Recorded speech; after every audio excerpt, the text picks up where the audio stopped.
लक्ष्मण भरत शत्रुघ्न राम लक्ष्मण भरत शत्रुघ्न राम लक्ष्मण भरत शत्रुघ्न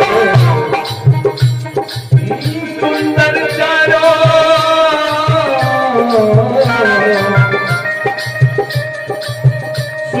चारों भैया सखी देखिया रघुरैया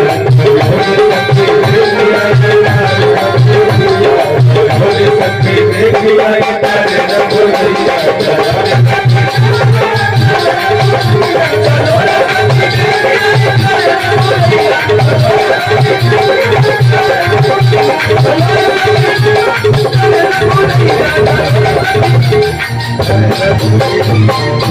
बोल राजा रामचंद्र भगवान की बोल भक्तौर भगवान की बोल श्रीमद् भागवत महापुराण की आज प्रभु राघवेंद्र सरकार का प्राकट्य होगा। धीरे धीरे चारों भैया बड़े होने लगे। राम कथा सुखदेव जी राजा परीक्षित को बड़े संक्षिप्त रूप में सुना रहे हैं। सज्जनों, राम कथा एक ऐसा विषय है कि जैसे ही राम का स्मरण होता है, हर व्यक्ति को, मैंने एक दिन और कहा था कि हर व्यक्ति को अपने घर में मानस अवश्य रखना चाहिए, रामचरितमानस की पुस्तक रखनी चाहिए, और जब भी समय मिले तो एक आध चौपाई पढ़ करके उसके अर्थ को समझने का प्रयास करना चाहिए। अगर व्यक्ति को समाज में जीवन जीने की कला सीखनी है, समाज में हमें कैसे रहना चाहिए, मर्यादा सीखना है, तो रामचरितमानस अवश्य पढ़िए। इस पूरे रामचरितमानस में त्याग का कंपटीशन चल रहा है और कोई किसी से कम नहीं है। सच किसी भी व्यक्ति का नाम ले लीजिए, किसी एक पात्र का नाम ले लीजिए, कोई किसी से कम नहीं है। चाहे वो राम हो, कौशल्या है, दशरथ है, कैकेयी है, किसी भी पात्र का नाम ले लीजिए। कभी समय अगर मिला मुझे तो मैं आप लोगों को बताऊंगा, जिस भी व्यक्ति के बारे में कहेंगे त्याग देखना है तो रामचरितमानस को समझिए। चारों भैया बड़े हो रहे हैं। जब राम लक्ष्मण भरत शत्रुघ्न थोड़े से बड़े हुए, इसी समय गुरु जी आते हैं उनको लेने के लिए। महाराज दशरथ की इच्छा नहीं थी, लेकिन न चाहते हुए भी आज गुरु जी का आदेश है। विश्वामित्र जी के साथ में आज राम और लक्ष्मण को महाराज दशरथ भेजते हैं यज्ञ की रक्षा करने के लिए। अपने गुरु जी के साथ में राम और लक्ष्मण दोनों चल रहे हैं। कुछ दूर आगे बढ़े, उस मार्ग में सबसे पहले राम जी ने एक राक्षस का वध किया। वो राक्षस कौन है पता है आप लोगों को? राम कथा आप लोग सुनते होंगे। सबसे पहले किस राक्षस का वध किया था प्रभु श्री राम ने? सबसे पहले राक्षस का नहीं, राक्षसी का वध किया था। रास्ते में कौन मिला? ताड़ुका चाची। मेरे प्रभु श्री राम ने ताड़ुका का उद्धार किया और आगे बढ़े। और कुछ दूर आगे बढ़े तो दो निशाचर हैं जिनका नाम है मारीच और सुबाहु। एक बाण मेरे प्रभु श्री रामचंद्र ने ऐसा मारा कि जो सुबाहु था उसका उद्धार हो गया, और दूसरी बाण इतनी जोर से मारा कि जो मारीच नाम का निश्चर था ना, वो 7 योजन का सागर पारा समुद्र के उस पार लंका में जाकर गया। कुछ और आगे बढ़े, एक स्थान पे पहुंचे जहां पर एक बहुत बड़ी पत्थर की शिला थी। उसे देख करके प्रभु श्री राम वहीं रुक जाते हैं। गुरु जी से पूछते हैं कि गुरु जी कौन सा स्थान है? इस स्थान को देख करके ऐसा प्रतीत होता है कि पहले कभी यहाँ पक्षियों का कलरव हुआ करता था, ये स्थान बड़ा है रमणीय हुआ करता था, और आज ये स्थान बिल्कुल वीरान लग रहा है। उनके गुरु जी ने कहा कि राम, ये कोई साधारण स्थान नहीं है, बल्कि गौतम ऋषि की तपस्थली है। और ये जो सामने जो पत्थर की शिला देख रहे हो ना, ये कोई पत्थर की शिला नहीं बल्कि गौतम ऋषि की नारी है, अहिल्या है, जो अपने ही पति के श्राप के कारण पत्थर की शिला बन गई है। ये सुनकर के प्रभु राघवेंद्र सरकार के नेत्र सजल हो गए। राम जी ने सोचा कि इनके ऊपर भी कृपा होनी चाहिए। प्रभु श्री राम ने अपने चरणों का स्पर्श कराया है। परशत पद पावन शोक न सावन प्रकट भई तब पुंज सही। आज उस अहिल्या का उद्धार किया। अहिल्या प्रभु श्री राम के चरणों में प्रणाम करके वहां से चली जाती हैं। और आगे बढ़ते हैं, ये राम कथा मैं आप लोगों को थोड़ी जल्दी जल्दी बताऊंगा। और आगे बढ़े, जनकपुर में पहुंचे हैं। ये वही जनकपुर है जहां महाराज जनक ने सीता का स्वयंवर रचा है।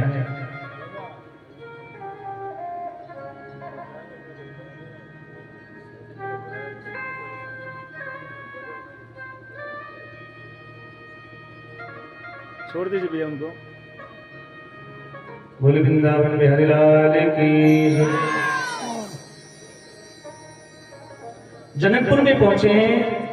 गुरुजी ने महाराज जनक को सूचना दिया। महाराज जनक अपने मंत्रियों के साथ आते हैं। गुरुजी के रुकने की बड़ी उत्तम सुंदर व्यवस्था करते हैं। राम लक्ष्मण अपने गुरुजी के साथ में नगर के बाहर रुके हुए हैं। राम जी ने गुरुजी से आदेश मांगा है कि गुरुजी, लक्ष्मण भैया की बड़ी इच्छा है जनकपुर देखने का। अगर आप कहते तो मैं लक्ष्मण को थोड़ा जनकपुर दिखाता। और देखिए, बड़ी सुंदर बात मैं आप लोगों को बताने जा रहा हूं। इच्छा तो राम जी की है। राम जी चाहते हैं कि चलो लक्ष्मण को वो धनुष दिखा दो, क्योंकि लक्ष्मण जी थोड़े क्रोधी स्वभाव के हैं। राम जी सोच रहे हैं कहीं ऐसा ना हो कि मैं मर्यादा के चक्कर में बैठा रह जाऊं और मुझसे पहले लक्ष्मण ही जाके धनुष को उठा देंगे तो मेरा तो पत्ता ही साफ हो जाएगा। तो राम जी ने सोचा कि चलो क्यों ना पहले लक्ष्मण को धनुष दिखा दूं। सो गुरु जी से कहते हैं कि गुरु जी, लक्ष्मण भैया की बड़ी इच्छा है, अगर आप कहते तो मैं लक्ष्मण भैया को थोड़ा नगर दिखा देता। गुरु जी ने राम जी से कहा कि जाओ देखिया वहु नगरा, सुख निधान दो भाई, करहु सुफल सबके नैना, सुंदर बदन दिखाई। जाओ अपने स्वरूप को दिखा करके जनकपुर के लोगों को कृतार्थ करो। राम जी लक्ष्मण जी को लेके चले ना, वहां पे पहुंचे जहां पर स्वयंवर रचा गया था। दूर से दिखा रहे हैं, लक्ष्मण देखो यही महाराज जनक ने स्वयंवर का आयोजन किया है और यही वो धनुष है। महाराज जनक ने प्रण किया है कि जो भी व्यक्ति इस धनुष को उठाएगा उसी के साथ अपनी पुत्री जानकी का विवाह करेंगे। लक्ष्मण भैया बड़े गौर से देखने लगे। लक्ष्मण जी ने कहा कि भैया, स्वयंवर का समय कितने दिन का सुनिश्चित किया गया है? अब विचार करिए, एक दिन का समय तो था नहीं भाई। एक दिन में इतने सारे राजा आए और छू करके चले गए। एक अवधि तो निश्चित होगी ना कि भाई इतने दिनों के अंदर में इस धनुष को जो उठा देगा तो विवाह हो जाएगा। किसी को पता है कितने दिन का समय सुनिश्चित किया गया था? 1 वर्ष का प्रमाण मिलता है। 1 वर्ष का समय सुनिश्चित किया गया था। लक्ष्मण जी ने कहा कि भैया 1 वर्ष पूरा होने में कितने दिन बचे हैं? जिस समय राम और लक्ष्मण वहां पहुंचे हैं ना, तो मात्र 2 दिन शेष बचे थे। राम जी ने कहा कि भाई मात्र 2 दिन बचा है। लक्ष्मण भैया बड़े ध्यान से देखने लगे। बोले भैया, इतना बड़ा धनुआ है भी नहीं कि कोई उठा नहीं पाया आज तक। राम जी ने कहा बड़े बड़े राजा लोग आए, कोई उठाना तो दूर की बात है, हिला भी नहीं पाया। लक्ष्मण जी ने कहा भैया इतना बड़ा धनुष है भी नहीं कि कोई उठा ना पाए। राम जी सोच रहे इसीलिए तो तुमको पहले दिखा रहा हूं, कहीं तुम जाके मत उठा। इधर स्वयंवर पे थोड़ा सा हम लोग समय देंगे सज्जनों। महाराज जनक ने स्वयंवर की घोषणा की। लिखा है कि भूप सहसत से कहीं बारा लगे उठावन तरही न डरा। अब विचार करिए कि एक धनुष है। भूप बने राजा, सहस्त्र बने 1000 और 10 बने 10,000। तो क्या 10,000 राजा एक धनुष को एक साथ कैसे उठा सकते? जरा विचार करिए भाई। धनुष को पकड़ने के लिए जगह भी तो होना चाहिए उसमें। 10,000 राजा कहां पकड़ेंगे? और मान लीजिए कि 10,000 राजाओं ने मिलकर के अगर धनुष को उठा दिया तो जानकी तो एक ही है ना, फिर विवाह किसके साथ में होगा? यहां पे मतलब ये है कि 10,000 राजा, एक दिन में 10,000 राजा आते हैं और एक एक करके जाते हैं, धनुष को उठाने का प्रयत्न करते हैं, लेकिन धनुष उठता नहीं। अब यहां पे सबसे मजे की बात यह है सच में कि जो भी राजा लोग आते हैं ना, जो काम राजाओं को पहले करना चाहिए वो काम बाद में करते हैं। हम लोग जब कोई शुभ कार्य करने जाते हैं तो सबसे पहले क्या करते हैं? अपने इष्ट देव का ध्यान करते हैं। अपने इष्ट देव को प्रणाम करके कहते हैं कि भगवान हम ये काम करने जा रहे हैं, आप इसमें मेरी सहायता करिएगा, ये काम पूर्ण हो जाए। यहां राजा लोग क्या कर रहे हैं, अपने इष्ट देव को बाद में प्रणाम करते हैं।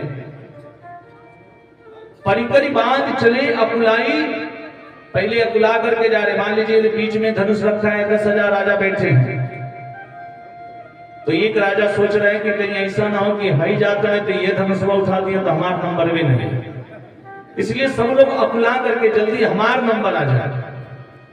परिकरी बांध चले अकुलाई, और जब धनुष के लगे जाकर तब उनके भगवान के याद आता, उनके जो भी इष्ट देव हो अपने इष्ट देव से कहते हैं कि हे भगवान धनुष हमसे उठे।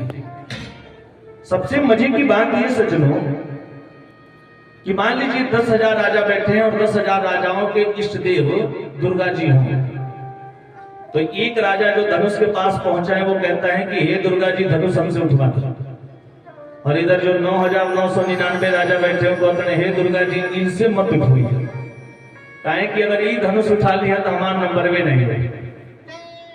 और सज्जनों उससे भी मजे की बात यह है कि जब उस राजा से धनुष नहीं उठता है ना, तो वो भी आकर के उसी 9,999 में शामिल हो जाता है, और वो कहता है हे दुर्गा जी हमसे ना उठो तो दोनों बात नहीं, लेकिन हई जन जाता नहीं नहीं समझ उठेगा। अब विचार करिए धनुष उठेगा कैसे। सज्जनों आज स्वयंवर का अंतिम दिवस है, आखिरी दिन है, और ये सब देख करके आज महाराज जनक बड़े दुखी हैं। महाराज जनक के नेत्र सजल हो गए। महाराज जनक सोच रहे हैं कि मेरे प्रण करने की वजह से लगता है कि मेरी बेटी, मेरी कन्या कुमारी रह जाएगी। अगर मेरी बेटी का विवाह नहीं हुआ ना तो लोग यही कहेंगे कि महाराज जनक ने ऐसा प्रण किया जिसकी वजह से उनकी बेटी कुमारी रह गई। और यदि मुझे पता होता ये देश देश के राजागण हम इसे कहें बलशाली है, और मुझको तो ऐसा लगता है ये पृथ्वी वीरों से खाली है। अगर मुझे ये पता होता कि संसार में कोई वीर नहीं बचा है, कोई ऐसा महाराज, कोई ऐसा राजा, कोई क्षत्रिय नहीं है जो इस धनुष को उठा सके, तो मैं ऐसा पढ़ कदापि नहीं कहूंगा। आज महाराज जनक उदास होकर के, दुखी होकर के रुदन कर रहे हैं, रो रहे हैं।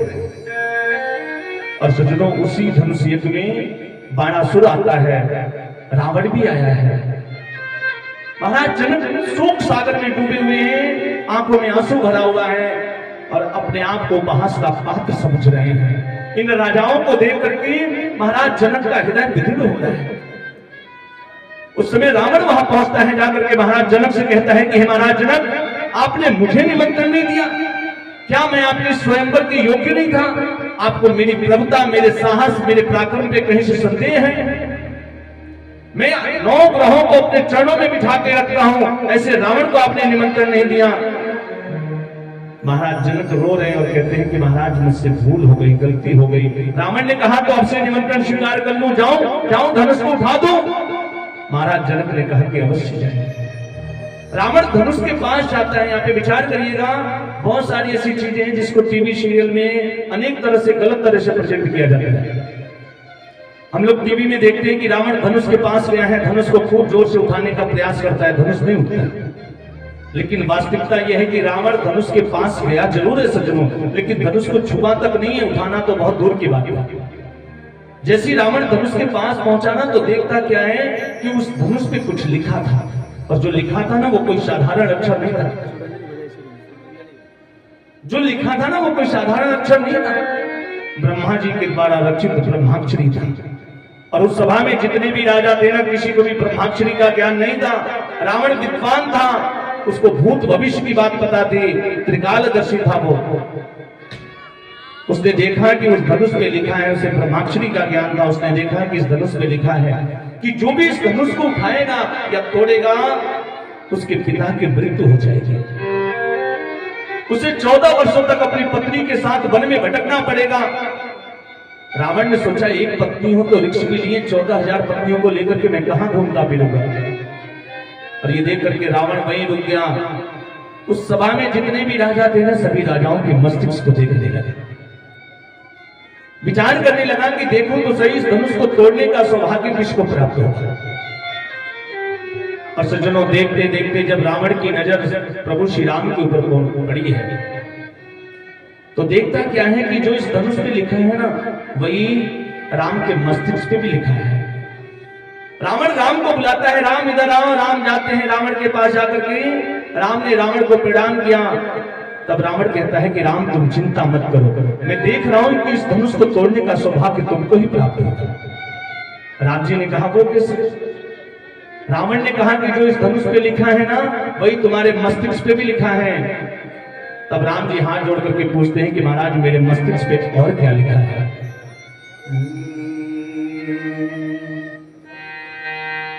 हे राम तुम्हारे मस्तिष्क पर है पीताम्बर वनवास लिखा है। राम तुम्हारे मस्तिष्क पर है पीताम्बर वनवास लिखा है। राम तुम्हारे मस्तिष्क पर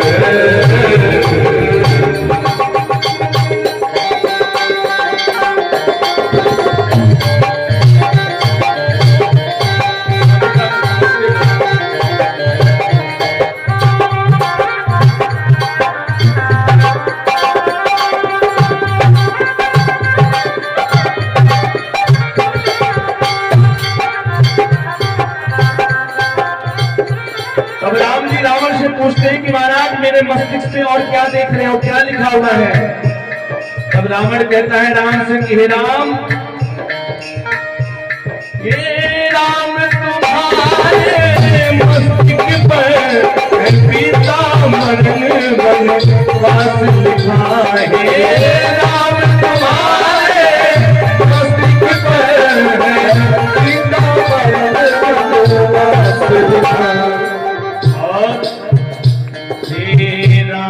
तुम्हारे हाथों से मैं ये भी देख रहा हूं, हे राम तुम्हारे हाथों से रावण का सर्वनाश लिखा है। राम तुम्हारे हाथों से रावण का सर्वनाश लिखा है।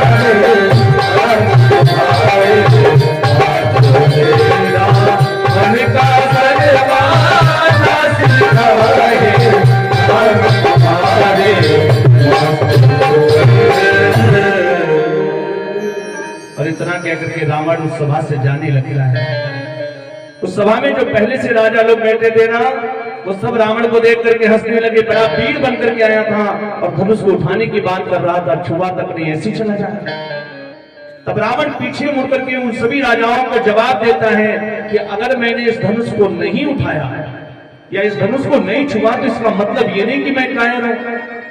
रही बात जानकी की, जो इस धनुष को तोड़ेगा जानकी से नाता जोड़ेगा। तो आज इस पूरी सभा में रावण दोनों भुजाओं को उठा करके कहता है कि जानकी को एक न एक दिन लंका ले जाकर के ही मानूंगा। और वही रावण माता जानकी से वैर करता है, राम से वैर करता है, माता जानकी को ले जाकर के अशोक वाटिका में रखता है। रावण के जाने के बाद अपने गुरु जी का आदेश पाकर के प्रभु श्री राम आगे बढ़ते हैं और सज्जनों जितनी देर में पलक झपकती है ना उतनी देर में धनुष का खंडन किया है। आज ये देख करके महाराज दशरथ के क्षमा करेंगे, महाराज जनक के नेत्र सजल हो गए। महाराज जनक सोच रहे हैं कि विधाता ने मेरी पुत्री के लिए कितना सुंदर वर भेजा है। इधर में यहाँ जानकी अपने हाथ में माला लेकर के आते हैं प्रभु श्री राम जी को पहनाने के लिए। सज्जनों और शादी विवाह में थोड़ा विनोद होना चाहिए। मैया जानकी अपनी सखियों के साथ में आ रही है राम जी को माला पहनाने के लिए। एक तो राम जी पहले से ही लंबे हैं, ऊपर से 1.5 हाथ का मुकुट पहन रखा है और मैया जानकी थोड़ी छोटी है, हाथ नहीं पहुंच रहा है, माला कैसे पहने? सखियों ने कहा राम जी से, राम जी थोड़ा सर को नीचे कर लो ना, देखो हमारी जानकी आपको माला पहनाने के लिए आई है। राम जी और तन करके खड़े हो गए, बोले अरे हम लोग सूर्यवंशी क्षत्रिय हैं और हमने अपने जीवन में झुकना नहीं सीखा। जानकी से बोलो अगर इनको माला पहनाना है तो पहनाए, नहीं पहनाना है मत पहनाए, लेकिन हम झुकेंगे नहीं। सभियों ने कहा राम जी ये ससुराल है और ससुराल में तो अच्छे अच्छे झुक जाते हैं, फिर आपका हक है। राम जी ने कहा कुछ भी हो लेकिन हम झुकेंगे नहीं। सखियां महाराज जनक के मंत्री के पास जाती हैं, मंत्री से कहती है कि आप राम जी से कह दो ना थोड़ा सर को नीचे करें। सज्जनों, मंत्री की इतनी हिम्मत कहाँ। मंत्री महाराज जनक के पास जाते हैं, महाराज जनक से कहते हैं कि हे महाराज, आप कह दीजिए ना राम जी से थोड़ा सर को नीचे कर ले, देखो ना हमारी बिटिया कितनी देर से माला लेकर के खड़ी है, उसका हाथ भी दुखने लगा है। महाराज जनक को विदेह राज जनक कहा गया। महाराज जनक ने कहा कि किसी दूसरे राज्य के राजकुमार को अपने राज्य में मिला करके और उससे झुकने के लिए कहा जाए, ये मर्यादा के विरुद्ध है, मैं ये कार्य नहीं कर सकता। इसलिए तुम एक काम करो, इनके गुरुजी के पास चले जाओ, गुरुजी कह देंगे कि चेला थोड़ा सर को नीचे कर लो, चेला सर को नीचे कर ले। गुरुजी ने कहा देखो धनुष तुड़वाना जरूरी था, वो मैंने करवा दिया, इस शादी विवाह में हम साधु संतों का क्या काम, हमारा कोई रोल नहीं है, आप जानो आपका काम, हमें बीच में मत। मंत्री बेचारे आधे घंटे तक घूमते रहे, सबके 5 चक्कर काट के पुनः फिर आकर के अपनी कुर्सी पे बैठ गए हैं। काफी देर हो गया, घंटों तक मैया जानकी हाथ में माला लेकर के खड़ी रही। तब माता जानकी की जो सखियां हैं, उन सखियों के मन में विचार आया। सखियों ने सोचा क्यों ना लक्ष्मण जी से कहा जाए, क्योंकि लक्ष्मण जी सहवाले हैं ना राम जी के। सारी सखियां लक्ष्मण जी के पास गई, लक्ष्मण जी से कहती हैं आप ही कह दो ना अपने भैया से, देखो ना आपकी भाभी कितनी देर से हाथ में माला लेके खड़ी है, आप कह दो ना ये थोड़ा सर को नीचे कर लेंगे, बस बात हो जाएगी, बन जाएगी। अब सज्जनों, लक्ष्मण जी की इतनी हिम्मत कहां कि अपने बड़े भैया को आदेश करें। लक्ष्मण जी तो राम जी के सेवक हैं, लेकिन लक्ष्मण जी के मन में एक विचार आया। लक्ष्मण जी तुरंत अपने आसन से उठे, दौड़ करके गए और जाकर के भैया श्री राम के चरणों में साष्टांग लौट करके प्रणाम करने लगे। और जैसे लौट के प्रणाम करने लगे ना, तो राम जी माला वाला सब भूल गए, तुरंत नीचे झुके अपने भाई को उठाने के लिए। लक्ष्मण क्या कर रहे हो? और जैसे नीचे झुके ना, इतनी में मैया जानकी ने माला पहना दिया। सुन एक बार जोरदार ताली बजाओ। श्री रघुबर कोमल कमल नयन को कोडिंग लगा दीजिए, कोडिंग। ओ श्री रघुबर कोमल कमल नयन को पहनाओ जयमाला, पहनाओ जयमाला, ये पूज्य मूरत करणी दर्शन हृदय आदे माला, पहनाओ जयमाला।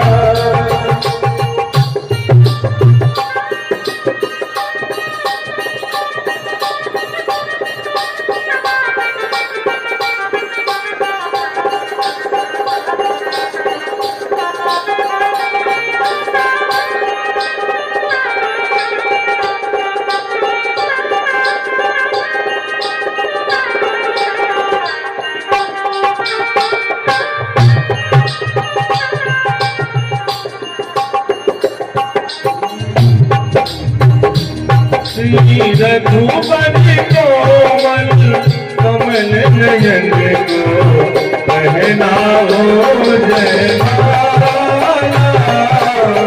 पहनाओ जयमाला, ये पुण्य मुहूर्त फिर नहीं आने वाला, पहनाओ जयमाला। चलते चलते रघुबर तक ऐसे पहुँचे, ये छुई मुई के पल्लव है, सिबुचे सिबुचे सकुचे सकुचे, सिबुचे सिबुचे सकुचे सकुचे, श्री रामचंद्र चित्रवत सीता का अद्भुत रूप निराला, पहनाओ जयमाला। श्री रघुबर कोमल कमल नयन को पहनाओ जयमाला, पहनाओ जयमाला,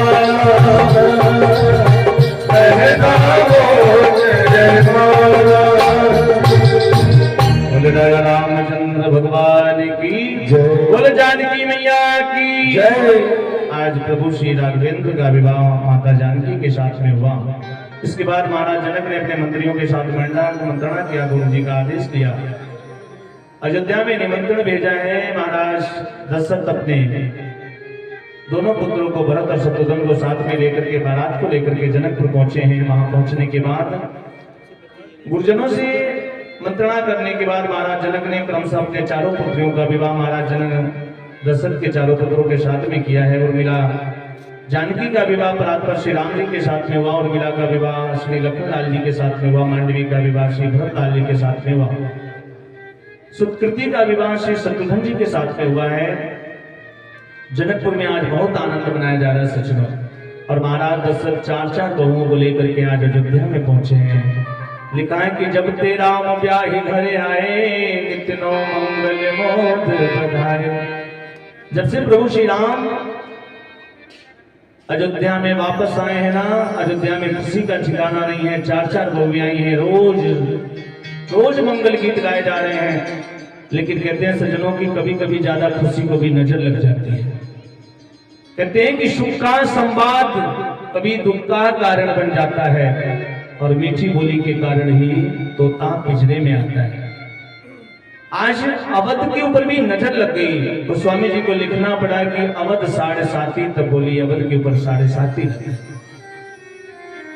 महाराज दशरथ राम जी के राज्याभिषेक की तैयारियां कर रहे हैं। उसी समय कैकेयी ने अपने 2 वचन महाराज दशरथ से मांगे हैं। पहले वचन में अपने पुत्र भरत के लिए राजगद्दी, दूसरे वचन में राम के लिए 14 वर्षों का वनवास, वो भी तापस वेश विशेष उदासी, 14 वर्ष राम वनवासी। सज्जनों में चर्चा कर रहा था, आज किसी मंच पे मेरे जैसे तमाम कथावाचक लोग आते हैं, बैठ करके घंटों माता कैकेयी के बारे में भला बुरा करते हैं। मैंने कहा ना कि त्याग अगर देखना है, कंपटीशन देखना है ना, त्याग का कंपटीशन तो रामचरितमानस के किसी भी पात्र को देख लीजिए। रामचरितमानस की सबसे आज की दृष्टि में जो लोग समझते हैं, उस दृष्टि से देखा जाए तो लोग कहते हैं कि कैकेयी की वजह से राम का वनवास हुआ, कैकेयी की वजह से महाराज दशरथ का निधन हो गया। और हम लोग कैकेयी को लेके थोड़ा सा चर्चा करें। मैं आपको बताऊं सज्जनों, कैकेयी ने जितना प्रेम प्रभु श्री राम से किया है ना, उतना प्रेम करने वाला कोई दूसरा आज तक पैदा ही नहीं। कौशल्या ने तो सिर्फ राम को जन्म दिया है, लेकिन कैकेयी ने राम को वन भेज करके मर्यादा पुरुषोत्तम श्री राम को जन्म दिया है। ये कैकेयी की महत्वता है। अगर कैकेयी राम को वन नहीं भेजती ना, तो राम कभी मर्यादा पुरुषोत्तम राम नहीं बन पाते। और ये सारा किस्सा बचपन का है सचिन। एक बार की बात है, मैं आप लोगों को बताऊं। राम जी छोटे से बालक थे। रामचरितमानस में वर्णन आता है कि भरत जी अपने मामा के वहां जाते हैं, लेकिन राम कभी अपने मामा के वहां नहीं जाते, क्योंकि कैकेयी राम को कभी अपनी आंखों से ओझल नहीं होने देती। कैकेयी जब पूजन करती है ना, तो ब्रह्मा से कहती है कि हे ब्रह्मा, इस बार राम मेरी कोख से जन्म नहीं लिया, लेकिन दोबारा फिर कभी अगर राम का जन्म होगा तो राम मेरी कोख से मेरा पुत्र बनकर के उत्पन्न होगा। राम जी जब छोटे से बालक थे ना, एक बार घूमते घूमते माता कैकेयी के महल में गए और पीछे से जाकर के कैकेयी की दोनों आंखों को ऐसे अपने हाथों से पकड़ा और कैकेयी से कहते हैं कि माँ बताओ मैं कौन हूं। कैकेयी को लगा कि राम तो ऐसा नहीं कर सकता।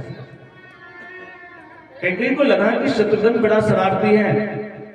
मैया कैकेयी ने राम जी का हाथ पकड़ा और बोला, बेटा तू शत्रुघ्न है ना? राम जी ने हाथ हटा दिया, नहीं माँ मैं राम हूं, तू हार गई और मैं जीत गया। माँ मैं शत्रुघ्न नहीं हूं, मैं राम हूं और तू हार गई, मैं जीत गया। सो हारने वाला व्यक्ति जीतने वाले व्यक्ति को कुछ न कुछ जरूर देता है। इसलिए माँ आज मैं तुझसे कुछ मांगना चाहता हूं। कैकेयी ने कहा कि मांगना बेटा, क्या चाहिए तुझे? तुझे मांगने में देरी हो सकती है, लेकिन कैकेयी को देने में देरी नहीं होगी।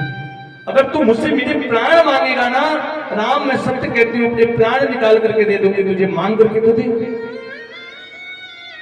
मैं तो रोज कहती हूं कि मेरा राम कभी मुझसे कुछ मांगे, लेकिन तू मुझसे कुछ मांगता ही नहीं।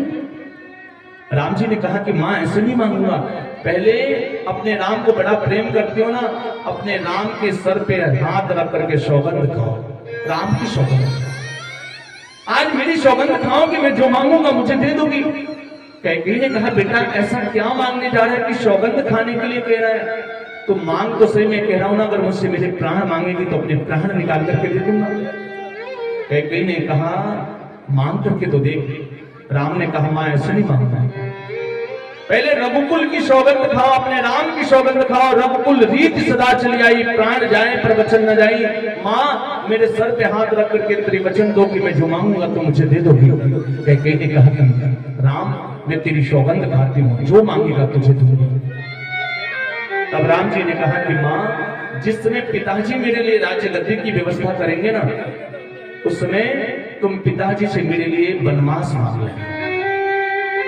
और सज्जनों ये सुनते ही कैकेयी के पैरों से जमीन खिसक गई। कैकेयी ने राम से कहा कि राम तुझे पता है तूने मुझसे क्या मांगा है?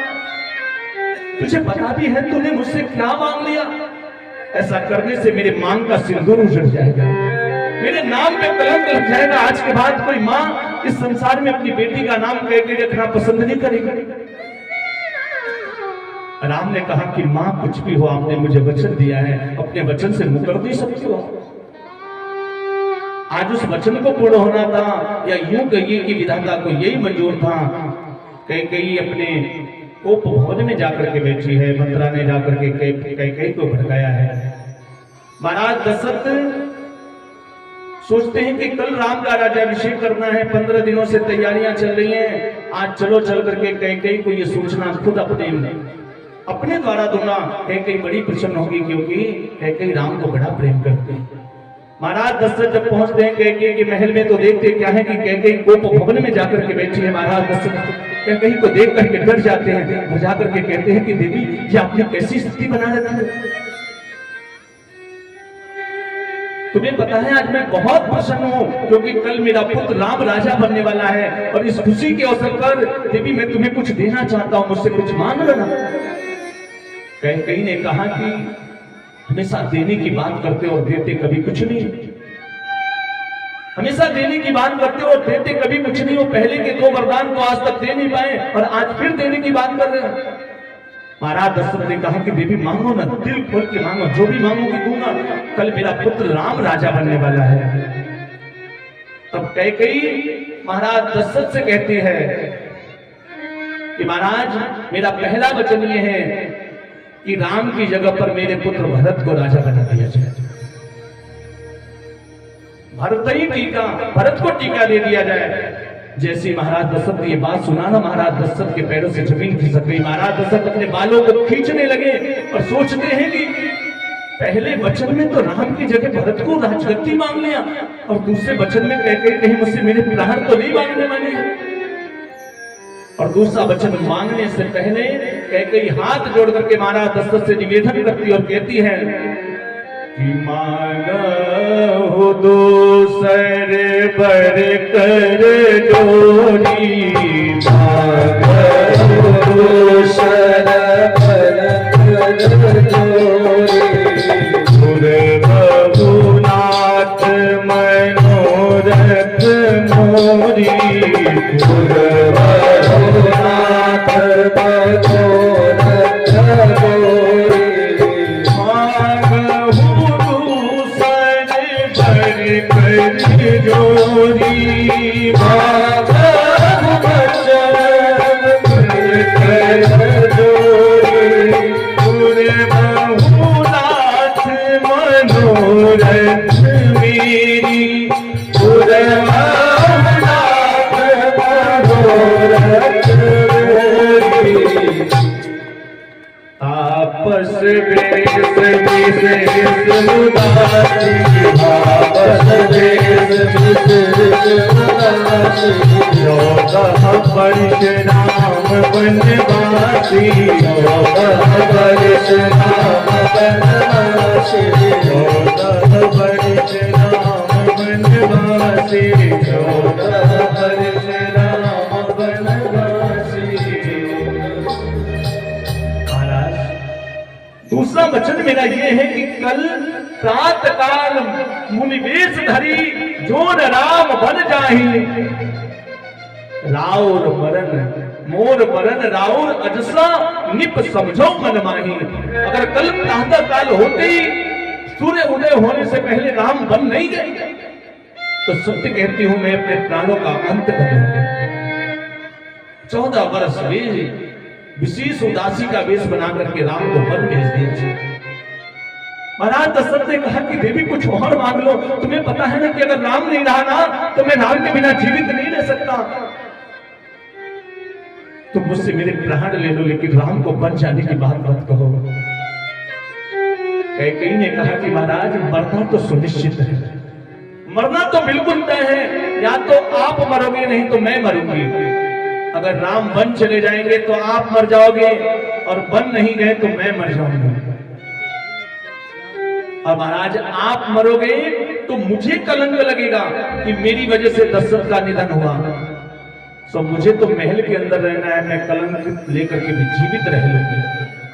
लेकिन यदि आपको कलंक लग गया महाराज तो आपको समाज में रहना है, और ऐसा कलंकित जीवन जीने से बढ़िया है कि आप मर जाइए। और कौन ऐसी पत्नी होगी हो जो कहेगी कि आप मर जाइए। कहती है कि आप ऐसा कलंकित जीवन जीने से बढ़िया है कि मर जाइए आप।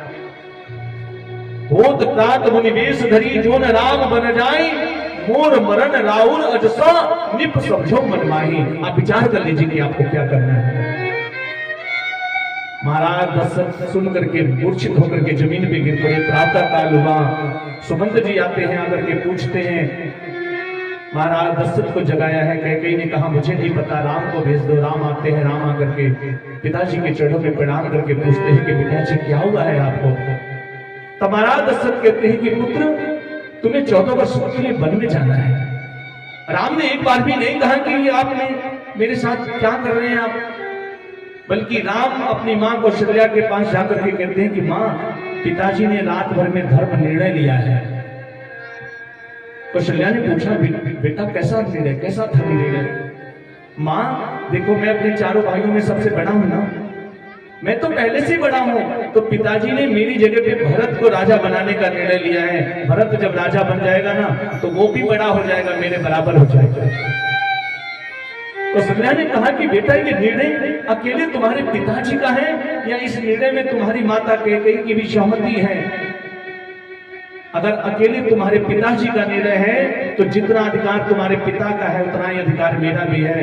मैं तुमसे कहती हूं तुम्हें वन नहीं जाना है। लेकिन यदि ये निर्णय तुम्हारी माता कैकेयी का भी है, इसमें तुम्हारी मां कैकेयी की सहमति है, तो बेटा मैं तुझे रोकूंगी नहीं, तुझे अवश्य बन जाना चाहिए। विचार करिए, जब राम बन जाने के लिए तैयार हुए, वनवास राम का हुआ है, लेकिन लखनलाल साथ में जा रहे हैं, मियां जानकी भी साथ में जा रही है। लखन ने अपनी मां के चरणों में प्रणाम किया, मां से कहा कि मां मैं भैया को अकेले नहीं छोड़ सकता, मुझे भी जाना है। उनकी मां ने कहा कि बेटा तुझे अवश्य जाना चाहिए, मैं तुझे मना नहीं करूंगा, लेकिन मुझे एक वचन दो कि 14 वर्षों तक जब तक राम वन में रहेंगे तुम राम की सेवा करते रहोगे, एक पल भी राम की सेवा से विचलित नहीं होगे। लक्ष्मण ने अपनी मां से आदेश ले लिया, लेकिन सोचते हैं कि अपनी पत्नी को क्या समझाऊंगा, उर्मिला को क्या बताऊंगा, मैं क्या समझाऊंगा। संकुचित होकर के जाते हैं, और जैसे उर्मिला के महल में घुस रहे हैं तो देखते क्या है कि उर्मिला पहले से आरती की थाल सजा करके खड़ी है। और हर पत्नी का कर्तव्य होता है कि पति अगर किसी बात को लेकर के संकुचित है तो पत्नी उसको उस संकट से उबार दे। उर्मिला पहले से आरती की थाल लेकर के बैठी है, लक्ष्मण जी की आरती करती है और कहती है कि आपको अवश्य जाना चाहिए, लेकिन स्वामी मुझे वचन दीजिए कि जितने दिन आप वहां रहेंगे एक दिन भी सोना नहीं है। 14 वर्षों तक लक्ष्मण राम के साथ रहे हैं ना, 14 वर्षों तक लक्ष्मण ने विश्राम नहीं किया, सोए नहीं।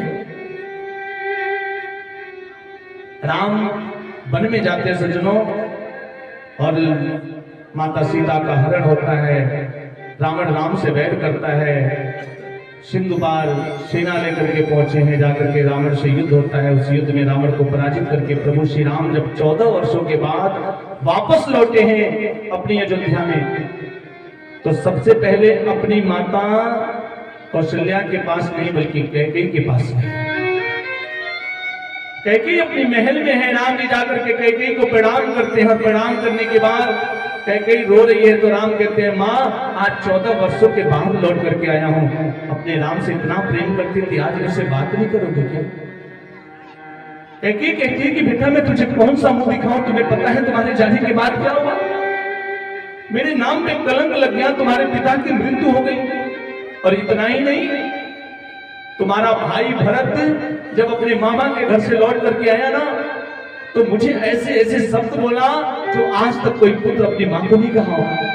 उसने मुझे सरपणी तक कहा कि तू मेरी मां नहीं हो सकती, तूने कैसे सोच लिया कि तू मेरे भैया को वन भेज करके मेरे लिए राजगद्दी सजा दी है?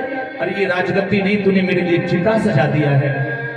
तू तो सरपणी है, जिस प्रकार सरपणी अपने बच्चे को जन्म देती है और खुद ही खा जाती है, तू वही है। तू मेरी मां कहलाने के लायक नहीं है। आज के बाद ये मां और बेटे का संबंध समाप्त हो गया, ना तू मेरी मां है ना मैं तेरा पुत्र हूं। कैकेयी, आज के बाद ये तेरे कान तरस जाएंगे कि तेरा पुत्र भरत तुझे मां कह करके बुलाएगा। और राम मैं सत्य कह रही हूं, आज 14 वर्षों का दिन हो गया है, मेरा पुत्र भरत मुझे मां कह करके नहीं बुलाया। राम जी ने कैकेयी से कहा कि मां मैं तुझे वचन देता हूं कि आज के आज अभी के अभी मैं भरत से तुझे मां कहलाऊंगा। और इतना कहकर के राम जी सीधे नंदी वन में जाते हैं, जहां नंदी ग्राम में भरत जी गुफा में भूमि पे शयन करते हैं। जैसे भरत ने राम को देखा ना तो दौड़ करके आते हैं, 14 वर्षों के बाद अपने भैया के हृदय से लग करके रोने लगे, रुदन करने लगे। राम जी ने भरत से कहा कि भरत भाई आज मैं तुझसे कुछ मांगने आया हूं। भरत ने कहा कि भैया आपको मेरे प्राण चाहिए होंगे ना तो मुझसे मेरे प्राण मांगना, मैं आपको खुशी खुशी दे दूंगा। लेकिन जब तक पिताजी अयोध्या के राजा थे, जब तक आप अयोध्या में थे, अयोध्या का नियम कुछ और था। हमारे राज्य में जो कोई भी याचक बन के आता था, कुछ मांगता था, पिताजी उसको दे देते थे। लेकिन भैया जब से मैं राजा बना हूं ना, मैंने थोड़ा नियम बदल दिया है। राम जी ने कहा कि भाई तूने कौन सा नियम बदला है? भरत ने कहा कि अब जब मेरे राज्य में कोई आता है ना तो पहले वो मुझसे मांगता नहीं है, बल्कि मैं उससे मांगता हूँ, और उसके बाद उसको जो आवश्यकता होती है मैं उसे देता हूँ। इसलिए भैया पहले आप नहीं मांगोगे, पहले मैं आपसे मांगूंगा। राम जी ने कहा मांगो ना भाई, तुम्हारा तो मांगने का अधिकार है, तुम मुझसे छोड़ के मांगो तो। भरत ने हाथ जोड़ करके राम जी से कहा कि भैया मेरे प्राण लेने होंगे तो मेरे प्राण ले लेना, लेकिन कैकेयी को मुझसे मां कहने के लिए मत कहना। और राम आए ही शिकारी के लिए, भरत से कैकेयी को मां कहलाने के लिए। राम जी ने भरत का हाथ पकड़ा, ठीक है भाई मत कहना, लेकिन मेरे साथ चल तो सकते हो। भरत को लेके जाते हैं, कैकेयी के महल में पहुंचे हैं, और राम जी स्वयं जाकर के कैकेयी की गोद में बैठ जाते हैं। और फिर भरत से पूछते हैं, भाई भरत बताओ मैं इस समय कहां बैठा हूं? भैया भरत बताओ मैं इस समय कहां बैठा हूं? भरत के मुंह से अन्यास निकल पड़ा, भैया आप इस समय माता कैकेयी की गोद में बैठे हैं। तो बात समझ में आई तो एक बार सभी लोग जोरदार ताली बजाएंगे। बोले राधे कृष्ण भगवान की जय। और इसीलिए कहते हैं सज्जनों कि नगरी हो अयोध्यासी, रघुकुल सा घराना हो, शरण हो राघव की जहाँ मेरा ठिकाना हो, शरण हो राघव की जहाँ मेरा ठिकाना हो। नगरी हो अयोध्यासी, रघुकुल का घराना हो,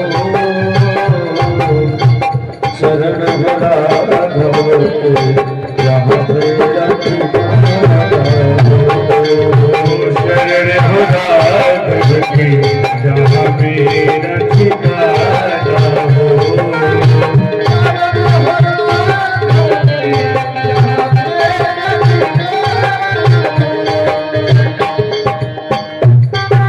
सभी लोग मेरी ताली बजा के क्या बात है?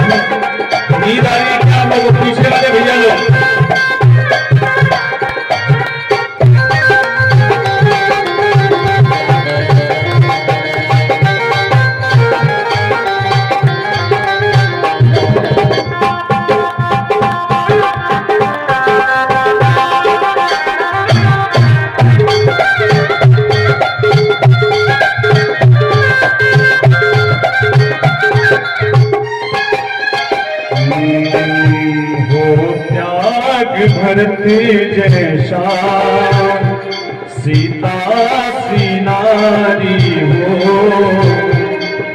त्याग भरत जैसा सीता सी नारी हो लवन कुशी जैसी संतान हमारी हो लवन कुशी जैसी संतान हमारी हो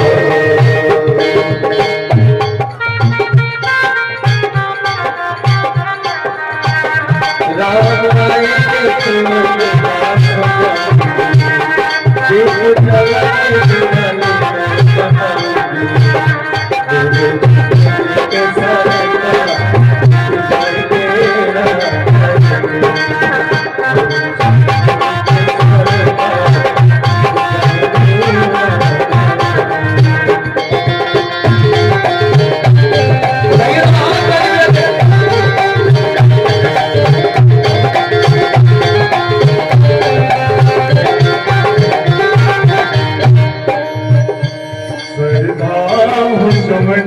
जैसी सबरी सी भक्ति हो हनुमत के जैसी निष्ठार शक्ति हो